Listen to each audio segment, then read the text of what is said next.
Here we'll look at a very nice example of the Canon AE-1 35mm SLR camera. This one is equipped with the 50mm f1.8 standard lens. This is a very famous camera.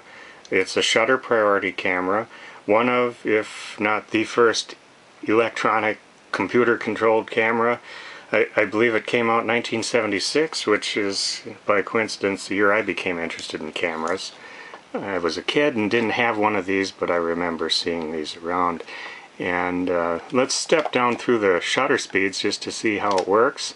So here we go: 1,000th, 1/500th, 1/250th, 1/125th, 1/60th, 1/30th, 1/15th, 1/8th, 1/4th, 1/2, 1 full second, and this camera features a 2 full second,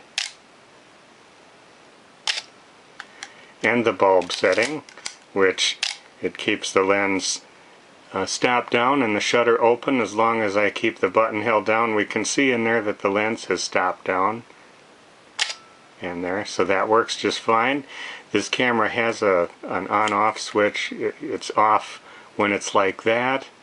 It's on when that red LED is covered, and when we pull it out this way, it will run the self-timer, and we'll verify that that works. You can see the little light blinking there, and when it gets closer, I believe it speeds up a little bit. And there it goes. Okay. So, few things about this camera.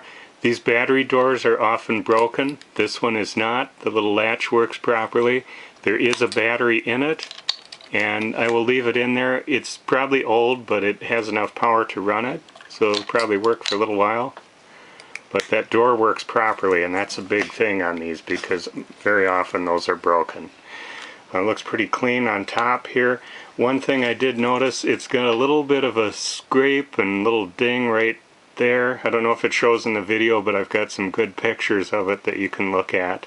But right there, it's not a big deal, but I just want to point that out. Otherwise, it's pretty clean. I don't see any marring around the tripod socket like you usually will see on these cameras. The back looks nice.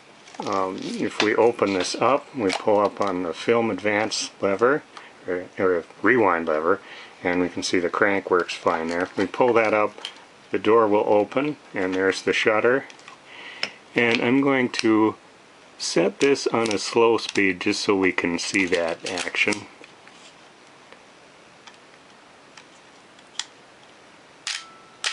Okay, we saw the curtains work well. We see the film transport here works well when that's advanced. If we move over here to this side on the back, pretty clean battery or door edges. I don't feel the light seal on there. That looks like that's still okay. So I would think this camera is ready to go just as it is. We'll move back around to the front here and look at how this lens unmounts. This is the newer kind of bayonet mount FD lens. It has a little button there, and if we look through, this kind is difficult to actuate without it being on the camera, but we can see the aperture blades look really nice. I don't see oil on them. Glass looks clean and clear. I don't think there's any fungus down in there. If we look at the focus, that's nice and smooth. The aperture ring clicks on all the settings. And this also has a locking A position for some automatic features. So, and then we'll just mount it back on, line up the red dots and rotate it.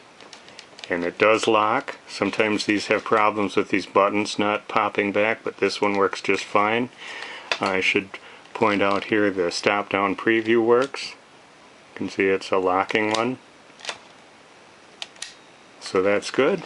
And it comes with this old Canon lens cap that was appropriate for the time, matches the same logo, and it has a Canon branded strap, as we see right here with this neck rest.